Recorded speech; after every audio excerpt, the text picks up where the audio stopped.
নেত্রকোনা দুর্গাপুরে পতিত জমিতে ভিয়েতনামি মাল্টা চাষ করে সফলতা পেয়েছেন ৩ উদ্যোক্তা। তারা জানান, আবহাওয়া অনুকূলে থাকায় ফলন বেশ ভালো হয়েছে। চলতি মৌসুমে ১.৫ টনের বেশি এই ফল বিক্রির আশা করছেন তারা।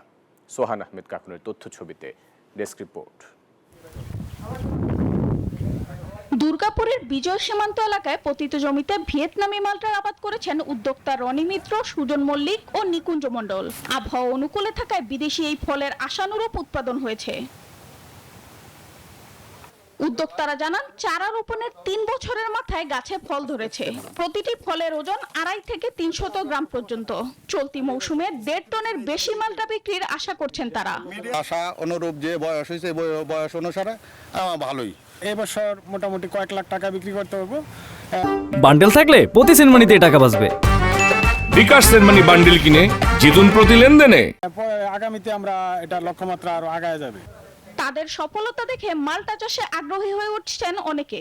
চাহিদা আছে মোটামুটি, তবে এবার ফলন হিসাবে দাম কম, আর একটু বাড়তি হইলে ভালো আছিল। মনে করুন যে ১০০ টাকার নিচে আর পাইতাম না, এতে ৬০ টাকা কেজি কম দামে পাইছি আর কি। অনেকদিন প্রতি ছিল, প্রতি থাকা সত্ত্বেও এই বাগানটা তারা করছে, পাশাপাশি আরো বাগান করতেছে। সংশ্লিষ্টরা জানান, এই উদ্যোক্তাকে মাল্টা চাষে সব ধরনের সহায়তা করেছেন কৃষি কর্মকর্তারা। কৃষি বিদ্যুতের সারগুলো আমরা কৃষি অফিস থেকে দিয়েছি, আবার এমনি মাঝে মধ্যে ওনাদেরকে আমরা জৈব সারগুলো দিয়ে থাকি। তাছাড়া এখানে পানির সমস্যা, পানির জন্য আমরা এই প্রকল্প থেকে ডিপ ইরিগেশন আমরা দিয়েছি। তাছাড়া যে কোনো পরামর্শ যখন যেটা প্রয়োজন আমরা আসা ওনাদেরকে এই পরামর্শ দিয়ে থাকি। চলতি বছর দুর্গাপুর ও কলমাকান্দায় প্রায় ৪০ হেক্টর জমিতে বাণিজ্যিকভাবে মাল্টা চাষ করছেন কৃষকরা।